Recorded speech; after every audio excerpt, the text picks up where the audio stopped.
오늘 사도행전 21장 27절에서 40절까지 말씀입니다.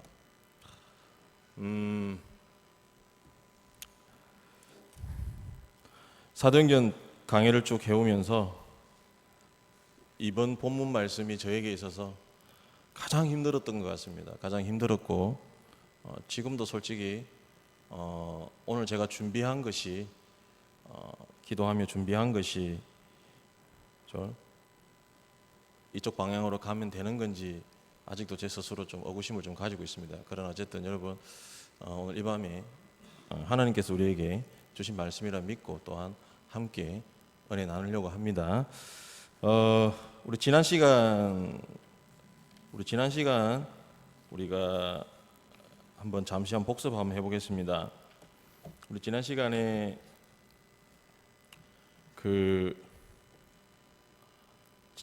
제가 성경에 나와 있는 거 말고 제목을 뭘로 잡았죠? 그래서 다 잊어주셔야 되는 겁니다. 다 잊어주셔야만이 은혜가 되는 거예요. 하나님의 어떤 절대적인 지배를 받자라고 제가 그때 한번 말씀을 드렸습니다. 그러면서 소위 예루살렘 교회가 어떤 첫 번째 어떤 오순절 어떤 그런 역사심의 어떤 그런 모습들은 다 사라져 버리고 소위 유대이즘이죠. 실제로 유대이즘이라는 말은 없다고 그러더라고요, 그죠? 어쨌든 왜냐하면 유대인들이 그 말을 정말 싫어한대요. 그래서 아마 영어에 유대이즘이라는 말은 제가 듣기로는 그 언어학자에게 들었을 때 없다라고 제가 들었습니다. 그래서 우리가 그냥 만들어낸 겁니다, 그죠? 유대주의가 유대이즘, 그죠? 그래서 그러면서 어쨌든 예루살렘 교회가 오순절 어떤 성령의 큰 폭발 운동 있고 난 이후에 핍박과 고난 가운데서 점점 어떤 그런 부분들을 잃어버려 가고 있다. 그래서 제가 지난 시간에 우리가 좀 더 하나님 앞에 하나님 어떤 나라의 어떤 임재를 기원하면서 소원하면서 좀 더 어떤 그런 하나님의 절대적인 어떤 그죠? 다스림을 우리가 좀 받자라고 말씀드렸습니다. 그래서 오늘 우리가 읽었던 본문 말씀을 가지고 정말 다각도로 생각했습니다. 다각도로 생각하다가 도저히 답이 안 나오다가 원래 우리 제목은 이제 바울이 체포되다인데 십자가의 전달자라는 어떤 제목을 새롭게 한번 잡았습니다. 뭔 전달자요? 네, 십자가의 전달자라고 제목을 새롭게 잡았습니다. 그래서 여러분들이 조금 지금 오늘 우리가 읽었던 본문하고 십자가의 전달자하고 느낌이 좀 아직 매치가 안 될 것입니다. 근데 함께 한번 매치를 한번 지켜보겠습니다. 일단 사도 바울이 예루살렘에 올라가서 본인이 해야 될 일들을 다 했습니다. 소위 구제 헌금도 전달하고 그리고 율법에 관련된 부분에서 오해하는 부분이 있어가지고 나실인 그 결례를 따라서 사도 바울이 다 하게 됩니다. 그죠? 결국엔 다 하고 나서 이제 27절부터 이제 오늘 본문이 시작이 되는데 오늘 내용을 간략하게 소개하면 그렇습니다. 27절에 보니까 그 이래가 거의 참에 여기서 이래가 거의 다 찼다라는 말은 소위 오순절이 다가왔다라는 말입니다. 오순절. 이 포인트가 누가가 이 글을 쓰면서 의도적으로 그렇게 쓴 건지 아니면 시기적으로 맞아서 그런 건지 예루살렘 초대교회 딱 하면 생각나는 게 뭡니까? 예루살렘 초대교회가 딱 생각나면 뭐가 생각나야 돼요? 펜테코스트, 오순절이 생각나셔야 되는 겁니다. 오순절날 역사가 일어난 거예요. 그런데 오늘도 보니까 이 본문 말씀이 일이 시작되는 포인트가 어디예요? 오순절이라는 것입니다. 이거 좀 잘 기억해 두시고 그러면서 이제 어디서 왔냐면 아시아로부터 온 유대인들이 성전에서 바울을 보고 모든 무리를 충동하여 그를 붙들었다라고 이야기하고 있습니다. 어디서 온 사람이라고요? 아시아에서 온 사람들입니다. 성서학자들은 보통 이 사람들을 마게도나 쪽이 아니라 데살로니가 쪽이나 이쪽에서 온 사람들이지 않나, 그죠? 쉽게 얘기하면 사도 바울이 전도 여행을 다니면서 계속해서 사도 바울을 괴롭히고 힘들게 했던 사람들이 누구였습니까? 유대인들이었습니다. 그 유대인들이 오순절 때 맞춰가지고 예루살렘에 온 거예요. 와가지고 누굴 본 거예요? 바울을 본 거예요. 어떻게 보면 예루살렘에 있었던 사람들은 바울에 대해서 물론 뭐 앞에서도 마찬가지였지만 그 정도 적대적인 어떤 관계는 아니었을 것 같은데, 소위 바울의 전도 여행을, 바울의 어떤 전도하는 모습을 본 사람 유대인들이 와가지고 바울을 이제 괴롭히기 시작하는 겁니다. 그래서 그 바울을 이제 고소를 하게 되는데, 첫 번째 이유는 뭡니까? 율법을 어기는 자다라고 이야기하는 거예요. 율법을 어긴 자다. 그죠? 근데 사도 바울은 그 율법에 대해서 오해를 풀기 위해서 그 앞에서 분명히 그 결례에 따라서 다 했습니다. 그죠? 율법을 어기는 자다. 그리고 두 번째 고소하는 게 뭐였어요? 이방인을 성전에 데리고 들어간 겁니다. 이방인을 성전에 데리고 들어간 겁니다. 그래가지고 결국엔 그 고소를 통해서 사도 바울이 유대인들에게 잡히게 됩니다. 그러면서 사도 바울이 잡히게 되어가지고 성전에서 잡혀가지고 밖으로 끌려 나옵니다. 그리고 끌려 나와가지고 소위 말해서 이제 잘못하면 죽게 되는 상황이에요. 그런데 지금 예루살렘에서 갑자기 뭔 소문이 난 거예요. 무슨 소문이 났냐니까 소동이 난 거예요. 소동이. 그죠? 소동이 나니까 누구에게 이 소문이 들어갔어요? 군대의 천부장에게 이 소리가 쏙 들어간 겁니다. 그죠? 그리고 이 소리를 듣는 순간 천부장이 군대를 이끌고 소위 공권력이 그 현장에 투입이 된다는 말이에요.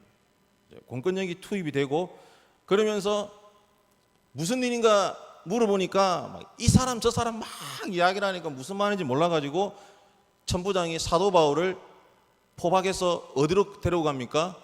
자기들이 있는 영내로 데리고 들어가게 되는 것입니다.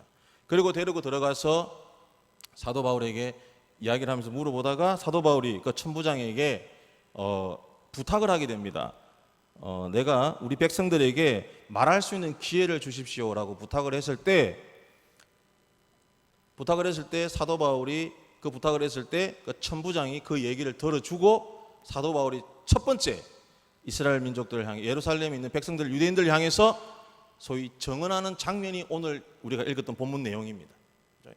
그래서 저는 이 본문 내용을 보면서 우리가 조금 더 이제 여기서 한 껍을 더 벗기고 한 두세 껍을 더 벗겨서 십자가의 전달자까지 우리가 한번 도달해 보도록 하겠습니다. 저는 이 본문 말씀을 준비하면서 십자가의 전달자. 저는 오늘 이 본문 말씀을 보면서 이 가사가 우리가 보면 처음에 시작할 때 이렇게 시작합니다. 난 지극히 작은 자 죄인 중의 괴수 무익한 날 부르셔서 간절한 기대와 소망 부끄럽지 않게 십자가 정케하셨네. 누구 이야기입니까? 사도 바울의 이야기입니다. 그래서 저는 오늘 이 사도 바울의 모습을 보면서 십자가 전달자라는 오늘 제목을 제가 조금 많이 같다라는 느낌이 제가 좀 덜긴 듭니다. 그러나 어쨌든 이제 사도 바울이 오늘 여기서 체포를 통해서 예루살렘에서 사도 바울이 이제 오늘 여기 드디어 체포를 통함으로써 이제 사도 바울은 드디어 로마를 향해서 그죠?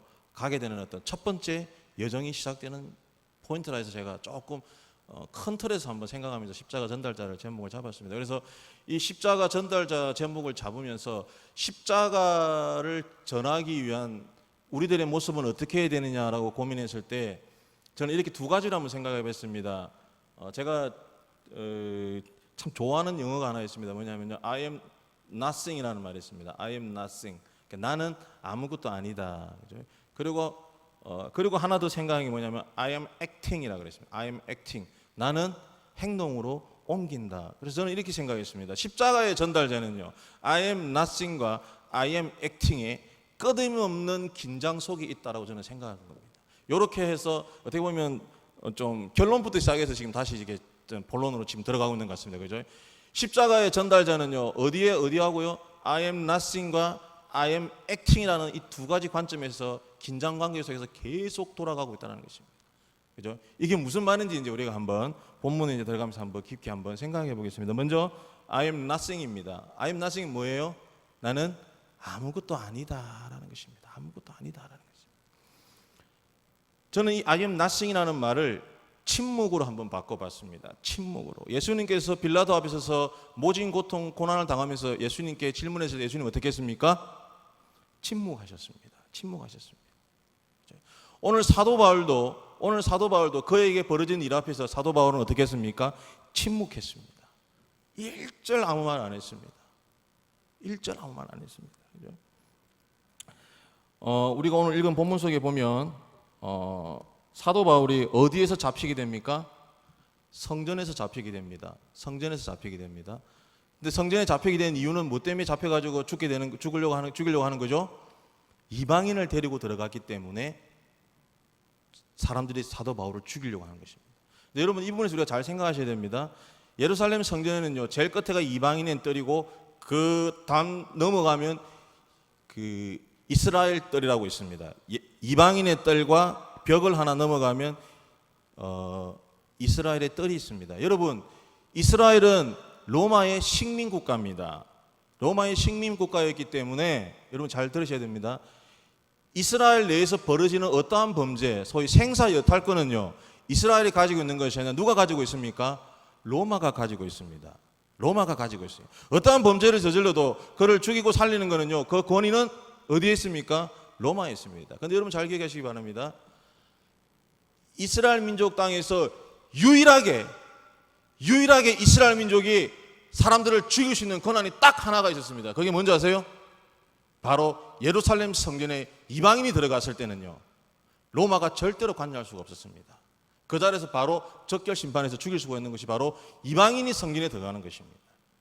그래서 그 1871년도에 발견된 비석에 보면 이렇게 기록되어 있습니다. 이곳에 이방인을 데려오는 자는 그의 상응하는 죽임을 당할 것이다. 소위 이방인의 뜰과 이스라엘 뜰 사이에 비석이 발견되어 있습니다. 이스라엘 민족이 그 이방인의 뜰을 지나서 이스라엘 뜰에 로마 사람이 들어가도 바로 죽일 수가 있습니다.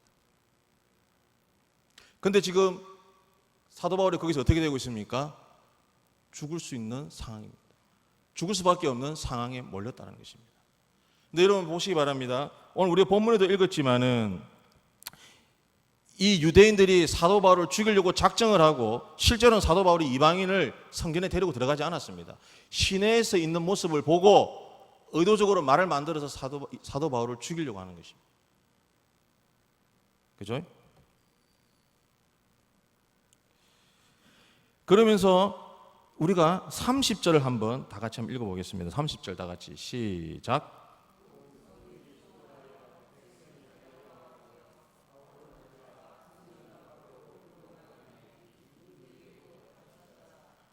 지금 사도 바울을 잡아가지고 백성이 사도 바울을 어디로 끌고 나갔습니까? 성전 밖으로 끌고 나갔습니다. 여러분 이 본문 속에서 우리가 정말 유심히 봐야 되거든요. 그냥 그 자리에서 죽이면 됩니다. 그냥 그 자리에서 죽이면 된다고요. 저는 이 부분을 그 생각을 했어요. 사도 바울이 만약에 거기서 아닙니다, 저는 이방인을 여기 데리고 들어오지 않았습니다 라고 변명하기 시작했으면요, 사도 바울은 거기서 죽게 되는 거예요. 그런데 사도 바울은 그 순간 어떻게 했습니까? 침묵했습니다. 1절 이야기 안 하고 대답하지 않았습니다. 침묵했습니다. 그냥 끌려 나왔습니다. 끌려 나왔어요, 그냥. 그죠? 그런데 여러분 그거 아시기 바랍니다. 이 끌려 나온 것이 바로 하나님의 은혜입니다. 이 끌려 나온 것이 하나님의 은혜예요. 만약에 거기서 그냥 거기서 죽어버리면요, 천부장이 올 일도 없어요. 끌려 나온 거예요. 성전 밖으로 끌려 나온 겁니다. 성전 밖으로 끌려 나온 이유가 두 가지가 있습니다. 첫 번째, 이 사람들은, 이 유대주의자들은 어떤 사람들입니까? 율법을 목숨까지 지키는 사람들이었습니다. 성전에서 피를 보기 싫었던 거예요. 성전에서 피를 보기 싫었기 때문에 사도 바울을 끌고 나온 것입니다. 그리고 한 가지 더 재미있는 사실이 있습니다. 열왕기상 1장 50절에서 53절에 보면요, 아도니아라는 사람이 나옵니다. 누구요? 아도니아라는 사람이 나옵니다. 이 아도니아가 누구죠? 네? 뭐라고요? 아니 좀 크게 좀. 아도니아가 누구죠? 솔로몬의 형님입니다. 다윗이 죽기 직전에 소위 반란이 일어납니다. 솔로몬을 제끼고 이 아도니아가 왕이 되길 원합니다. 그런데 결국 바세바의 간청을 통해서 솔로몬이 왕이 될 때 아도니아가 이제 내가 죽게 생겼구나 생각을 하고 성전 안에서 뭘 잡은 줄 아세요? 제단의 뿔을 잡았습니다. 제단의 뿔을 잡는 순간 모든 게 용서가 되는 겁니다. 솔로몬이 아도니아를 그 순간 살려줬어요. 그 뿔 잡은 것 때문에. 이게 유대주의자들, 이 율법주의자들이 성전에서 피를 보기 싫으니까 사도 바울을 끌고 나온 거예요. 그리고 혹시 사도 바울이 뭘 잡을까 봐요? 성전의 뿔을 잡고 안 죽을까 봐 끌고 나온 거예요. 여러분, 이것이 하나님의 역사입니다. 그들은 율법에 충성해가지고 율법에 풍성해가지고 사도 바울을 끌고 나왔습니다. 끌고 나와서 죽이려고 작정했는데 여러분, 그곳에 길이 있었던 것입니다. 십자가를 전달케 하게 한 하나님의 경륜이 거기 숨겨져 있었던 거예요. 혹시 사도 바울이 그 뿔을 잡고 살까봐 끌고 나온 거예요. 우리는 하나님 앞에 섰을 때 세상 속에서 침묵해야 될 때가 있습니다. 침묵해야 될 때가 있어요. 우리는 그때는 침묵해야 됩니다. 성령님이 우리에게 침묵하라고 하시면 우리는 침묵해야 됩니다. 왜? 그 순간 성령님이 역사하시기 때문에. 성령님이 역사하는 거예요. 그런데 우리는 성령님이 침묵하라는 그 순간 내가 하고 싶은 이야기 다 해버리고 내가 하고 싶은 대로 옮겨가는 거예요. 내가 원하는 대로 쫓아가는 겁니다. 성령님이 침묵하고 성령님이 거기 서라, 거기 서라, 거기 서라라고 이야기하는데 여러분, 하나님의 경륜을 쫓아 살아야 됩니다. 하나님께서 우리를 향해 침묵하라 하실 때 우리는 침묵해야 됩니다. 하나님께서 서라고 하실 때는 우리는 서야 되는 것입니다. 그리고 두 번째입니다. 그리고 두 번째. 두 번째는 뭐였죠? I am acting입니다. I am acting. 하나님께서 침묵하게 하십니다. 거기 서라고 말씀하십니다. 그러나 하나님께서 말씀하십니다. 이제 어떻게 해요? 결단하고 나아가라고 이야기합니다. 이제 결단하고 나아가라고 이야기합니다. 바로 이 긴장 속에 우리는 계속해서 영적으로 깨어 있어야 된다는 것입니다. 하나님께서 우리에게 나아가라고 액팅하라고 할 때 오늘 본문 말씀을 보면 이렇게 되어져 있습니다. 사도 바울이 이제 소위 이제 그냥 표현을 써볼게요. 질질 끌려 나왔습니다. 죽게 된 거예요. 그 소문을 누가 들었습니까? 천부장이 들었습니다. 그 천부장 이름이 뭐죠?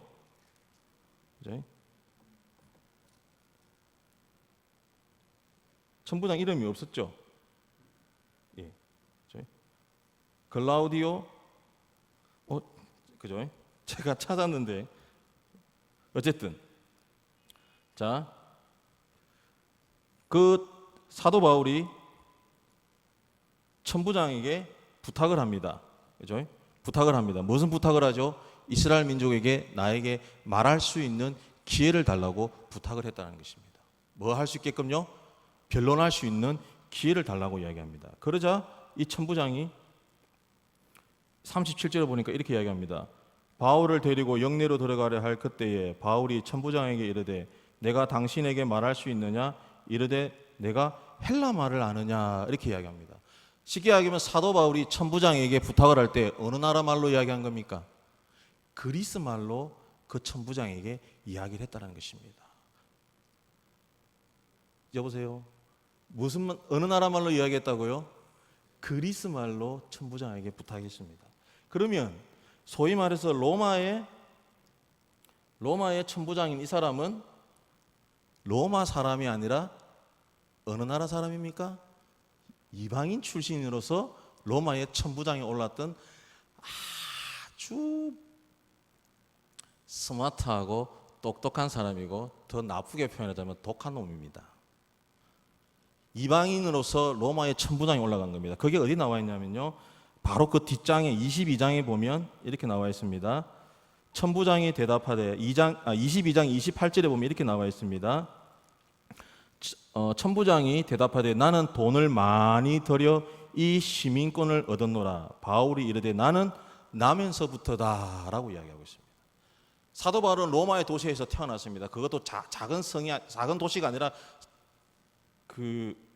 제가 왜 이러죠? 그죠? 어디 있나요? 하여튼 로마의 시민으로 자기는 태어날 때부터 시민이었던. 그런데 이 천부장은 어떻게 해요? 많은 돈을 지불하고 시민권을 얻은 사람입니다. 그죠? 근데 지금 사도 바울은 어떻게 하고 있습니까? 그 사람이 그리스 말을 쓰는 것을 여러분 잘 보시기 바랍니다. 저는 이 부분에서 너무 그게 신기한 거예요. 지금 사도 바울이 성전에서 그 수많은 사람들한테 질질 끌려 나옵니다. 질질 끌려 나와서 지금 잘못하면 죽게 될 상황인데 그 짧은 찰나에 사도 바울은 그 천부장이 그리스 사람이라는 것을 눈치챈 거예요. 그래서 아주 지혜롭게 그리스 말로 부탁을 한 것입니다. 저는 이 부분에서 하나님께서 우리에게 행동하라, 옮기라라고 이야기하실 때 하나님은요, 성령님은 우리에게 뭘 주시는 겁니까? 지혜를 주시는 겁니다. 지혜를 주시는 거예요. 지혜를 주시는 것입니다. 우리가 행동해야 될 때 우리가 가지고 있는 지식으로, 우리가 가지고 있는 어떤 경험으로 행동하는 것이 아닙니다. 어떤 거요? 하나님께 주시는 지혜로 행동해야 되는 것입니다. 여러분, 그럴 때 하나님께서 우리를 아주 아름답게 이끌어 가시는 겁니다. 내가 가지고 있는 생각대로 여러분 한번 해보시기 바랍니다. 당장은 좋을지 몰라도 결국엔 어려워지는 것입니다. 하나님 우리에게 뭘 주신다고요? 지혜를 주십니다. 뱀같이 뭘 하라고요? 지혜롭게 행동하는 것입니다. 여러분, 이 긴장 속에 우리는 계속해서 살아가야 된다는 것입니다. 하나님께서 침묵하라 하실 때 우리는 어떻게 해야 된다고요? 침묵해야 됩니다. 그리고 하나님께서 우리에게 결단하고 행동으로 옮기라고 할 때 하나님 우리에게 지혜를 주시며 하나님 뜻을 이룰 수 있는 방법들을 우리에게 가르쳐 주신다는 것입니다. 결론적으로 말씀드리겠습니다. 결론적으로 40절에 보면 이렇게 나와 있습니다. 천부장이 허락하거늘 바울이 청대 위에 서서 백성에게 손짓하여 매우 조용히 한 후에 히브리 말로 말한다, 이렇게 나와 있습니다. 어떻게 해요? 매우 조용히 한 후에. 저는 이 부분에서 너무나 은혜를 받았습니다. 여러분 보세요. 지금 이 유대인들은 바울을 죽이기 위해서 어떠한 상태입니까? 흥분된 상태입니다. 거기 보면 36절에 보면 이렇게 나와 있습니다. 이는 백성의 무리가 그를 없이 하고자 외치며 따라갔다라고 이야기하고 있습니다. 사도 바울을 죽이려고 이들은 소리치며 따라갔다라는 것입니다. 그런데 여러분 보시기 바랍니다. 사도 바울이 히브리 말로 말을 하는 순간 어떻게 됐어요? 조용해졌다는 것입니다. 저는 이 부분에서 하나님의 권위가 느껴졌습니다. 사도 바울의 말에 그 흥분되어 있고 사도 바울을 죽이려 했던 사람들이 전부 다 조용해졌다는 것입니다. 여러분, 십자가의 전달자는 어떤 사람이라고요? nothing과 acting의 긴장 관계를 계속 유지하며 살아가는 사람. 그럴 때 하나님께서 그에게 뭘 주시는 겁니까? 하늘의 권위를 주시는 거예요. 하늘의 축복을 주시는 거예요. 여러분, 이것이 어떤 사람이라고요? 십자가의 전달자입니다. 십자가의 전달자. 아까 우리 동영상에서 봤지만 여러분, 그분들 모습을 한번 보시기 바랍니다. 그죠? 실제의 모습들입니다. 실제의 모습들.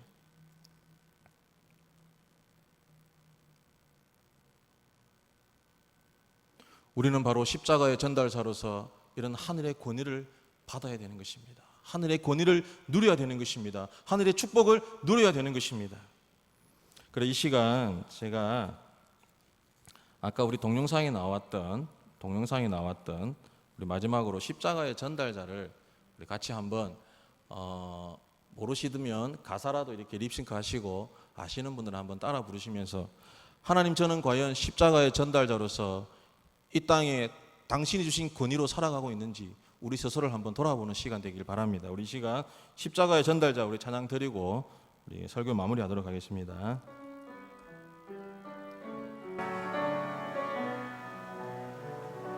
난 지극히 작은 자 죄인 중에 괴수 무익한 날 부르셔서 간절한 기대와 소망 부끄럽지 않게 십자가 정케 하셨네. 어디든지 가리라 주 위에 서라며 나는 전하리 그 십자가. 내 몸에 밴 십자가 그 보혈의 향기 온 세상 채울 때까지 살아도 주를 위해 죽어도 주를 위해 살아 죽으나 난 주의 것 십자가의 능력 십자가의 소망 내 안에 주만 사시는 것 살아도 주를 위해 죽어도 주를 위해 살아 죽으나 난 주의 것 십자가의 능력 십자가의 소망 내 안에 주만 사시는 것 내 사랑 나의 십자가. 여러분, 사도 바울이 가는 그 길은 십자가를 전달하는 길이었습니다. 자기의 어떤 주체적인 생각과 자기의 어떤 주체적인 의지가 중요한 것이 아니라 단지 deliver, 전달하는 자로서의 사명을 감당했습니다. 그 사명을 감당하기 위해서 하나님께서 서라고 하실 때 서고 하나님께서 침묵하라 할 때 그는 침묵하였습니다. 그리고 하나님께서 행동하라고 하실 때 하나님은 그에게 하늘의 지혜를 주시고 또한 하늘의 권위를 허락하여 주셨습니다. 여러분, 이 땅을 살아가는 우리는 어떤 사람의 삶을 살아가야 됩니까? 십자가의 전달자로서의 삶을 살아가야 되는 것입니다. 여러분, 침묵해야 될 침묵하시기 바랍니다. 행동할 때 하나님께서 우리에게 주시는 지혜를 누리시고 여러분 그 권위를 가지고 세상을 변화시키고 하나님의 교회를 만들어가는 저와 여러분 되기를 간절히 소원합니다. 기도드리겠습니다. 하나님 감사합니다. 하나님 감사합니다. 사도 바울은 그 어떤 역경과 고난 속에서도 아니 죽음이 그를 기다리고 있을지라도 예수 그리스도의 십자가를 전달하기 위해서 그는 한 걸음 한 걸음 길을 떠났습니다. 하나님 그 과정 속에서 하나님 사도 바울을 침묵하게 하시고 사도 바울을 움직이게도 하시는 하나님, 또한 그에게 권위를 허락하여 주신 하나님, 하나님 이 시대를 살아가고 있는 우리들에게도 바울과 같은 똑같은 축복으로 함께하여 주시옵소서. 우리 또한 사도 바울과 같이 하나님이 침묵하라 하실 때 침묵하고 하나님이 서라 할 때 설 수 있는 우리가 되게 해주시고 하나님께서 우리에게 행동하라고 하실 때 하늘의 지혜를 가지고 권위를 가지고 이 땅을 변화시키는 우리가 될 수 있도록 우리 온 성관계 될 수 있도록 하나님 역사하여 주시옵소서. 십자가의 전달자로서 사명을 감당해내는 우리 온 성관교회 교우들과 우리 성관계 될 수 있도록 하나님 인도하여 주시옵소서. 예수님 이름으로 감사하며 기도드립니다. 아멘.